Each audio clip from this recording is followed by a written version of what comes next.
every single person that exists really wants to make the most out of their lives. When we find people who have lost the zeal and passion for life, most of the time, those people have been dealt badly with life. Maybe they are children that grew up on the streets, their parents abandoned them, or they were exposed to prostitution or robbery at a very young age. People like that have really faced really tough and hard times in life, and that is why they began to feel that, oh, whatever happens, let it happen. They live on the streets and all that. Even some people who even face really, really tough situation, they still have a little glimpse of hope that their lives could get better. Even when they are not even taking any action towards becoming anything. But the preamble I'm trying to lay right now is that everyone really wants a good life. Everyone wants to be a success. Everyone wants to do something great in their lives. And most of the time, when we ask people questions and we get talking, we will find out that this person is really thinking of doing a lot of big things. There was a time I was having a conversation with my mom about a certain man. So she was telling me that when she that if this man start talking, wow, you'll be like, so this person can be so reasonable in his thought and in his mind. But his reality is not like that.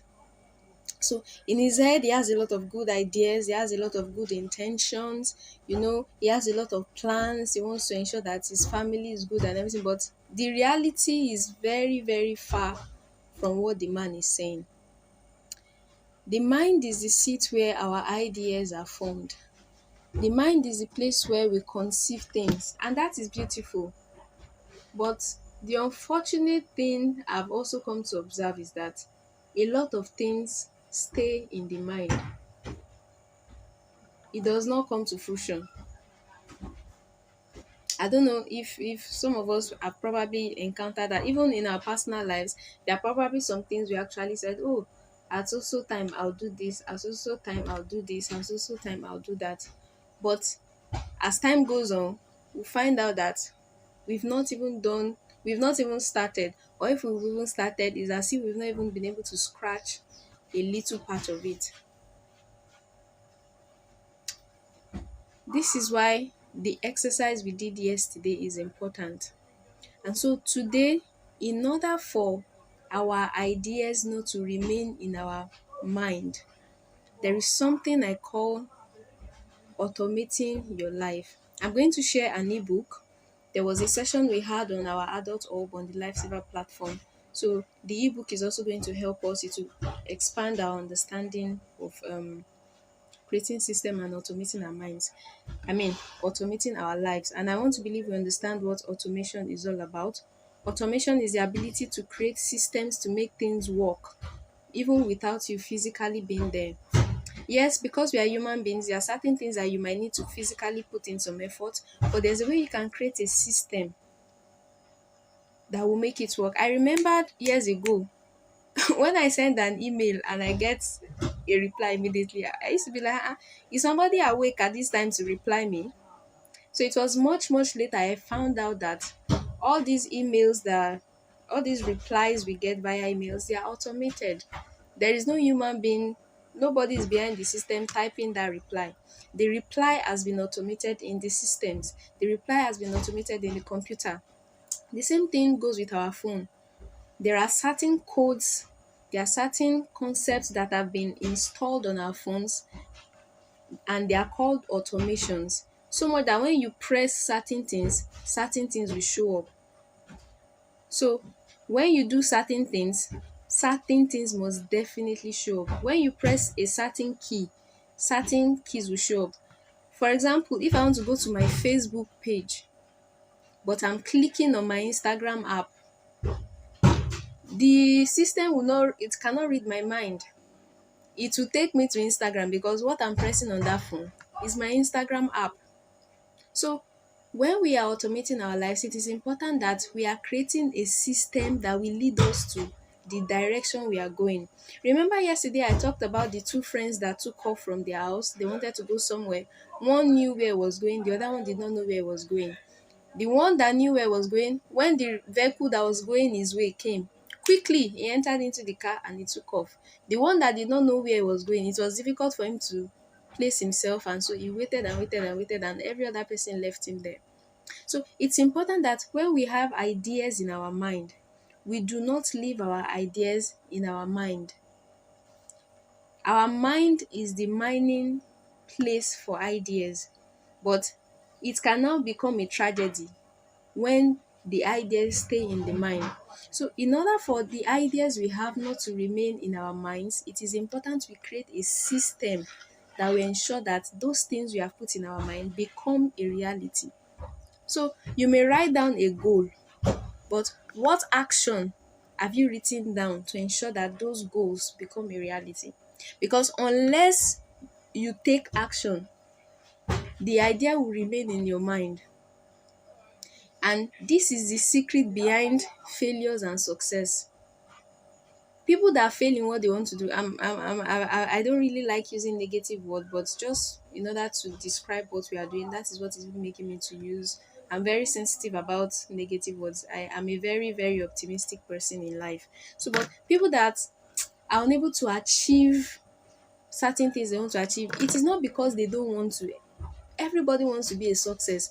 The difference between the people that achieve what they want to achieve and those that do not achieve what they want to achieve is the systems they've created to achieve what they want to achieve. Remember the example I just said, that in my mind, the idea I have in my mind is to go to my Facebook. But if instead of clicking on my Facebook app, I am clicking on my Instagram, the phone cannot read my mind. So the phone will automatically take me to my Instagram page. So the question I want to ask us, that I would like us to pick our art covers and write, which we should answer by ourselves, is that what systems have I created to achieve my 5-year goal, my 10-year goal, my 20-year goal? Let me come again. Write this question down and answer it by yourself. What systems, what automations have I created to achieve my 5-year goal, my 10-year goal, my 20-year goal? Because when you say, okay, in 5 years' time, I want to be this, let me tell you how time catches up on us and we find out that we have not done anything. This is what happens. We don't create a system. So before we know, 2017 has gone. Other activities are coming. Somebody will tell you, come and do this one, you do that one. Ah, have you heard of this job opportunity? Okay, you do that one. Have you heard of this other one? Okay, you sign up for it. Have you heard of this other one? Then you just find out that you've spread yourself everywhere without achieving the real thing you want to achieve. But when you have a defined goal, you have a defined destination you are going to, it is easy for you to say no to certain things because you know that this thing, our journey is not together. For example, when you know you are going to Kaduna and somebody is going to Abia State and they are telling you, okay, maybe the amount that will take you to Kaduna is 5,000 naira. But somebody else is going to Abia State and that person said, only 500 naira. See the big discount, just come. Only 500 naira, only 500 naira. You know, there's a tendency to be tempted that, 500 naira will take me to Abia State. Why am I suffering myself to start going to Kaduna and spend the whole 5,000 naira? But when you have a strong conviction, it is easy for you to say no. It is easy for you to stay on your lane because you know where you are headed for. Now, the place that we need to be careful here is that there is also a place for flexibility. It is important we are flexible. It is important we are adjusting to the changing times. That is why I listened to DDK. I don't know if we know Adebola Deji Kurumi. So she said something. She said every year she writes down the goals, the vision, the things she wants to achieve for the year. But every 90 days she reviews them. In other words, even though at the start of a year, you have a certain goal, you have a certain thing you want to achieve. In 3 months' time, that thing some of the things you wrote might need adjustment because some things might become obsolete. Let me give us an example. Look at BlackBerry. BlackBerry was the real deal. Like what people did because of BlackBerry, only God, the kind of evil, the kind of sacrifice. In fact, let us not even go to that area. Some of us know some of the things people did just because they wanted to get BlackBerry because it was the reigning thing now. As of today, BlackBerry does not exist again. Why? they were unable to adjust to the changing times. The same thing goes for Nokia. Although we are still using Nokia, but if Nokia had adjusted early, if Nokia had adjusted earlier, Nokia will probably be on the same par with iPhone, because Nokia is still one of the strongest phones, as in it is still one of the most durable phones all over the world. But because they were unable to adjust quickly, some other companies overtook them. So while it is important that we understand where we are going in life, while it is important that we know and understand that, okay, in 5 years' time, this is what I want to become, in 10 years' time, this is what I want to become, in 20 years' time, this is what I want to become, and then you now write down the systems and the automations you need to create to ensure that those things you've written come to pass. It is important that you also review the system. The goal may not change. Remember, I talked to us about having attributes. Attributes are things that does not necessarily change till Jesus Christ returns. If a person's goal is to become the best musician in the world, that attribute will forever change. Nothing can come and overtake it. No technology or anything can come and overtake it. The only thing the person needs to keep adjusting and changing is the systems. In other words, the person must continue to train himself or herself in the current trends of music, the things that appeal to people, the new styles, the current trends, and also the goal to become a great musician that will affect lives will not change. That is an attribute. But the systems, that is going for musical trainings, learning new instruments, getting mentorship, and taking courses to upgrade their skill in music and all those things, those are things that can be flexible. Those are systems the person can create. Those are human automations the person can create around their lives to achieve that goal of being the best musician. If it is to become the best husband or the best wife to your husband, that goal does not necessarily have to change. The system might just be what will change. Let's say, for example, you and your husband, you are living together. Maybe your husband gets a job. In achieving that goal, what I'm about to say now is not a general standard. It is just a personal opinion, and it might not work for you. So this is what I was trying to say. So if, for example, if your goal is to become the best husband and your wife is being relocated to another place, you can decide to make some changes and also relocate to follow that person. So initially, maybe all your plans were for the place you are currently living, but because of your goal to remain a good spouse to your partner, you might have to make certain adjustments to still achieve that same goal. I don't know if you understand what I'm trying to say. So what I'm trying to say now is that some goals might remain. Most of the time our goals might remain the same, but the systems and the automations we need to create might be subject to change as a result of changing trends, and as a result of changing times. So it is important that we understand where we need to create change and where we need to stay with our conviction. So let me go back to minds. So in order for our ideas not to remain in our mind, it is important for us to create systems and automation that will make them a reality. So I asked us now to get our hardcover notebooks and write it down. What are the systems I have created? What systems have I created to ensure that I achieve this 5 year plan, 10 years plan, 20 years plan? So when you know this, it is easy for you to say no to anything that does not look like where you are going. It is easy for you to know what to reject and what to accept, because you know that certain things are a distraction, especially in this generation we are in.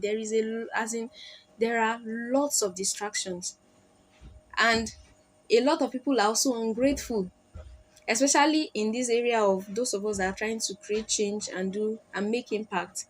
Some people do not even appreciate the effort that a lot of us put in into some of these things, but because we are not doing it just for the reward, but we are doing it because we want to make a better world and create a better society. We encourage ourselves in the Lord. So it's important that our convictions are strong, so that just anything will not just go for us. And you see, when you know what you want, it's easier for you to identify it when you see it. That was what happened with the two friends I talked about yesterday. Because Sandy knew where he was going, as soon as a car that was going that way came, it was easy for him to go with that one. But the one that did not know where he was going found it difficult to make a choice. And this same thing happens for marital choices too. Some people do not even know what they want in marriage. And so when different guys or different, I mean, when for that's for the ladies now, when different guys are coming, or for the men, when they are seeing different ladies, they find it difficult to pick a partner because they don't even know what they want. And so they stay and stay and stay and linger on for years, and then nothing is done. So this evening, the crux of our discussion this evening is our ideas must not remain in our mind. Our mind is the place where our ideas are formed. That is usually the place where our thoughts are formed, where those things come, and then we are like, oh, I think I should do this, I think I should do that, I think I should do that. So, but we need to take our ideas from the minds and make them a reality. The second concept I would like to talk about is choicism. Please, if you have any question, you can just write it down. At the end of the class, we'll attend to the questions. The second question I want to talk about is choicism. Choicism is a coinage I made, and I would explain what it means for the purpose of this class. Choicism, I define choicism as all the sentiments, beliefs, attachments, exposure, information, and anything that influence us to take action or not take action. You see, every choice we make, as well as the ones we don't make, are as a result of influences that we have allowed to influence our belief system. Let me make this practical so that we can understand the definition. The fact that we are in this class, everybody that is in this session right now, there are certain things, there is a certain belief system, there's a certain value system you have that made you even join the Leading for a Change boot camp. Some other person saw it, but they are not interested. I know some people that I've met people that anything that doesn't have to do with money, they are not interested. So, and that the reason why they are like that is because of the belief system they have, the friends they have around them, the influences they have allowed around them, the content they expose themselves to, and the things they do. I do not want to dig too deep on this racism. I want it to be for our next class. So, but because I think it's actually something I need to explain for a very long time for us to understand the concept, because it is deeper than what I just said. So I think I'll just save that for the next class. Yes, let me save that. But basically, it's important we take note of these two things: the minds, and choices. I want to talk about the dimensions of leadership. Yes, I want to talk about the dimensions of leadership. Okay, I'm even still wondering. Maybe I should just go on with the choicism. Okay, let's just go on with the choicism. Then I'll come back to that so that it doesn't look too scattered. So let me give a practical example. There's a guy named John. His name is John. So there's this lady he likes. Now there is a general notion that ladies who are busty and who have a lot of, as in who are butty. When I say butty, they have a lot of backside. Those ones are the ones that appeal to the society as the ones that are fine, as the ones that are endowed. Now, in another community, ladies that are busty and have big bum bum are not even, they are not recognized as the fine ones. The ones that are really slim and skinny are the ones that are considered to be fine. Now, the John that is in an environment where people consider ladies that are busty and have a very, very big buttocks as the finer ladies, that mentality will make him to generally want to tilt towards ladies that fall in that category, because the environment he is in in that environment, they believe that those are the kind of people that are fine. But the other guy that is in another environment, let me give him a name, Benga. Benga is in an environment where skinny ladies are the ones that are considered to be fine. They are the ones that are considered to be healthy. So the moment you are getting a little bit fat, people are beginning to think you are ugly. So that mentality would influence Benga's choice. When he sees a lady that is skinny, that is the lady that will appeal to his sentiments, that this is the lady that is fine. When he sees a lady that is a little bit fleshy, in his mind, that one is not fine. So in other words, you can see two people that are making two different decisions based on the influences around them. And there are certain things that actually influence some of these decisions we make. Some of them is social media. When you see a video that is talking about a lady that is fine, and then the lady that is fine, they'll put a skinny girl there, or you watch movies, you read magazines, you listen to music, you may not know, but these things are passing subconscious messages that are informing your decision. Let me give another example. This I no go kill my sorry, is it I no go kill my I can't kill myself, abi I cannot come and die. These things were passed across through social media, but we can see that it is now an everyday slang. And people are really, really taking it seriously, and they are making choices. The moment they feel that something is getting too difficult, they'll be like, I beg, I don't fit kill myself, and then they'll stop it. They do not know that subconsciously, the things in their environment is influencing their decision, is influencing their choice. So I want you to write down in your book the decision. Okay, think about the most recent decision you made. Ask yourself, what were the things that influenced me to make that decision? Think about the most recent decision you made, the most recent choice you made. Then ask yourself, why did I make this decision?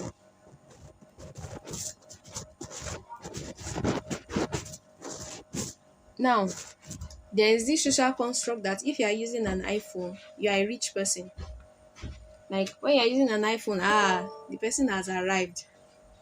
So, a young person that is watching, when he sees the way they treat people that buy iPhone, the way people kind of respect people that buy iPhone, that person will now almost want to starve himself or herself to gather money just to buy an iPhone in order to be able to fit into the community. Meanwhile, he does not really have the financial capacity to buy an iPhone yet. Can you see how the sentiments, the belief systems, the exposure, the information around us is influencing our decision, and we do not know? In his mind, he thinks he is the one that wants to buy an iPhone. But the truth is that it is his environment that is influencing that choice that he's making. Some of us, when we're younger, there was a certain job we wanted to do. But as we grew, some of us, our choices changed. And if we look at it, most of the time, that change of choice is not because we actually wanted to change that choice. It is because of what the society was saying. We started hearing things. They were like, is this what you want to read? People that read this course, they don't used to get a job. Oh. They used to suffer. Oh. There's no profit in this thing. Oh. This and that. And before you know it, this thing you've always wanted to do, people will talk you out of it. Gradually, you will think you are the one making that decision. But the truth is, the forces of choicism are at work. In sociology, we call them socialization, factors of socialization. You may want to write that down and maybe browse about it. I read sociology, so I'm a behavioral scientist.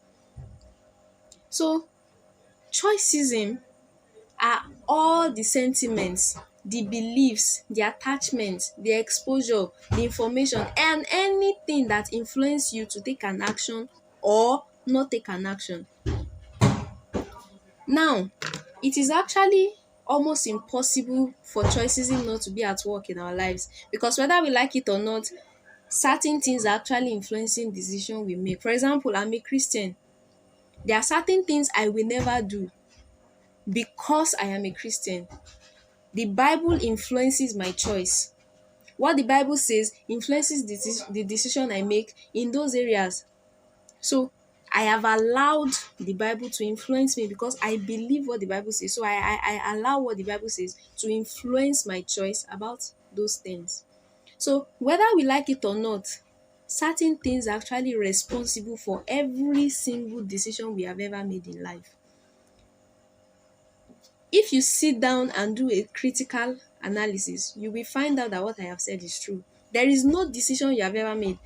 The clothes you buy, the shoe you buy, the wig you buy, the phone you are using now, the house you are living, the school your children are going to, every decision you have made, there were certain things that influenced you to make it. But the question is, the things that are influencing you, are they the right influences? Are you just trying to conform to the society? Are people putting pressure on you? Is it peer pressure just to be who everybody wants you to be? Or you are making a decision because you believe that that is what is right? You have a strong persuasion in your spirit that this is actually the right thing to do, even though you are being influenced. I have a lot of influences in my life. There are people I listen to. One of them is Dr. Miles Munro, Dr. Mike Murdoch, and several of them. If you follow me on social media, my social media is very, very rich. My social media handle is Joan Anolua, just in case. If you follow me on social media, you will see